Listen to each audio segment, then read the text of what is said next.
বন্ধুরা, চাষের জমিতে যেমন আগে বীজ রোপণ করতে হয় আর সেই জমির অনুসারী আমরা ফসল পাই, তেমনি বন্ধুরা এই জীবনরূপী জমিতেও এই শেষ মাসে আমরা যা যা কর্ম করব তার ফল আমরা নতুন বছরে ভুগব। তাই বন্ধুরা, আমাদের প্রত্যেকে চাই যে নতুন বছরে পয়লা বৈশাখ থেকে যেন আমাদের জীবনে সুখ শান্তি ফিরে আসুক, তাই না?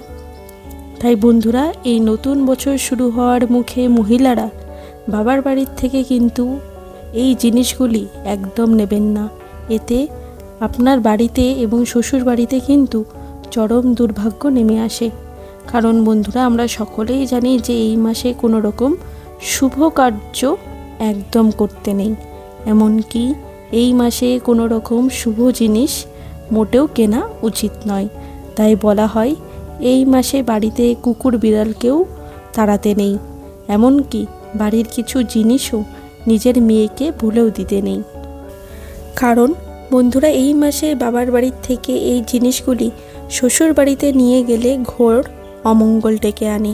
বন্ধুরা, বাবার বাড়ি থেকে কন্যারা ভুলেও জিনিসগুলো নেবেন না, নইলে আপনি বরবাদ হয়ে যেতে পারেন।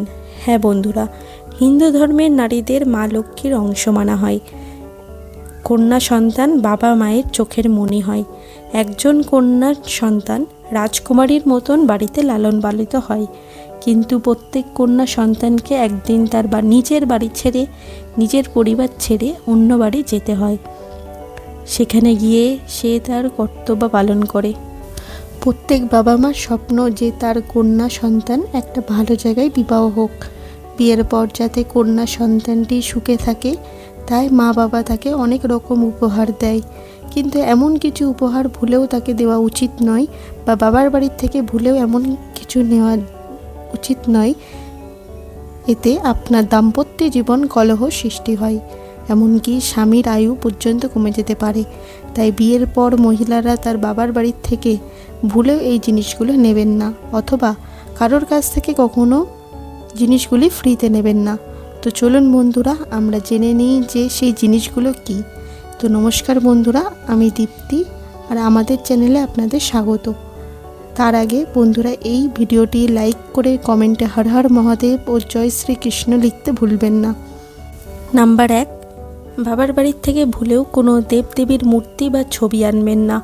অনেকেই তার ইষ্টদেবকে বাবার বাড়ির থেকে সঙ্গে করে শ্বশুর বাড়িতে নিয়ে যান, কিন্তু এমনটা করা ভুলেও উচিত না।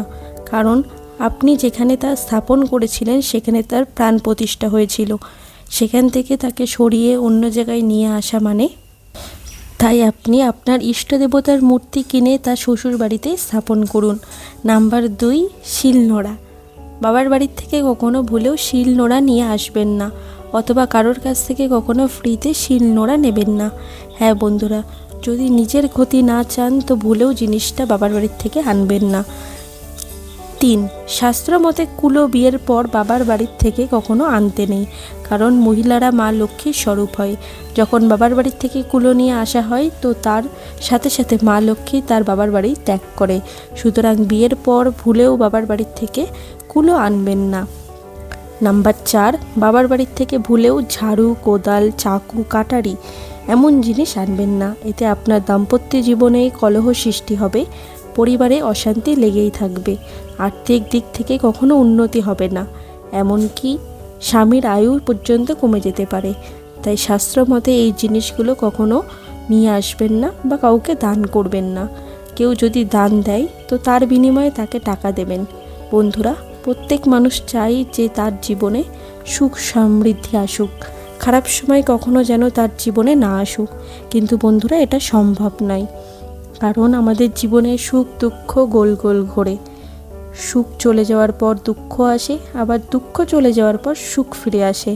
হ্যাঁ বন্ধুরা, আমি জানি যে দুঃখের সময় কাটানো অনেকটাই কষ্টকর হয়, কিন্তু এই সময় কিছু এমন সংকেত প্রাপ্ত হয় যা দেখে আপনি সহজেই বুঝতে পারবেন যে আপনার ভালো সময় খুব শীঘ্রই আসতে চলেছে।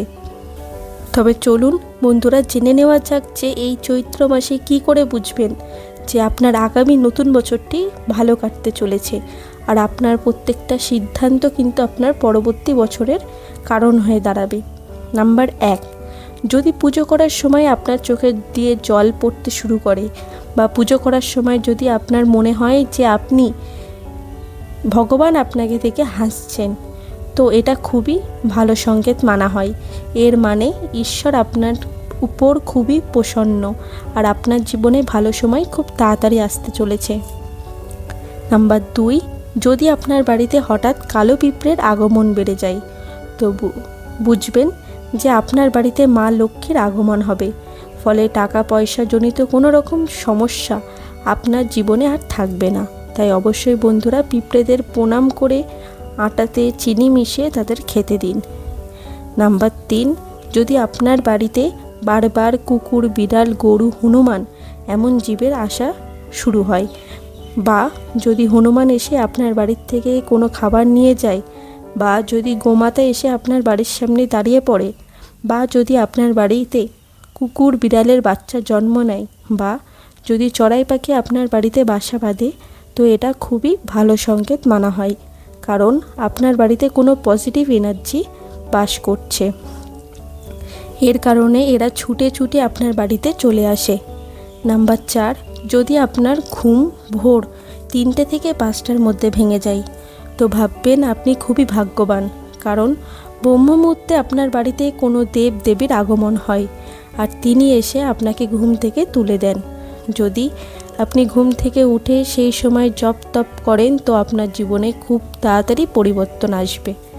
নাম্বার 5, যদি আপনার বাড়িতে হঠাৎ বাচ্চাদের আগমন বেড়ে যায়, বা যদি বাচ্চারা আপনাকে দেখে একগাল হাসি দেয়, তাহলে ভাববেন আপনার সাথে ঈশ্বরের আশীর্বাদ রয়েছে, কারণ ছোট ছোট বাচ্চারা ঈশ্বরকে দেখতে পায়, তাই আপনার দিকে তাকিয়ে তারা একগাল হাসি দেয়। নাম্বার 6, যদি আপনার বাড়িতে একটা জায়গায় 3টে টিকটিকি দেখতে পান, তো এটা খুবই শুভ বলে মানা হয়। এরাও বাড়িতে মা লক্ষ্মীর আগমনের সংকেত দেয়। নাম্বার 7, যদি সকালে কোনো কাজে যাওয়ার সময় প্রতিদিনই কোনো বাছুরকে গোমাতার স্তন্যপান করতে দেখেন, বা যদি স্বপ্নে প্রায় দিনই দেবদেবীর আগমন দেখেন, তো ভাববেন আপনার জীবনে এবার ভালো সময় আসবেই আসবে। তো চলুন বন্ধুরা, এই ছিল আজকের ভিডিওর আলোচনার বিষয়। যদি আপনি নতুন বছর খুব ভালো করে কাটাতে চান, পুরনো বছরের সব দুঃখ, আর্থিক সংকট, রোগ প্রতিরোধ করতে চান, তাহলে আমার বলা এই কথাগুলো অবশ্যই মেনে চলুন।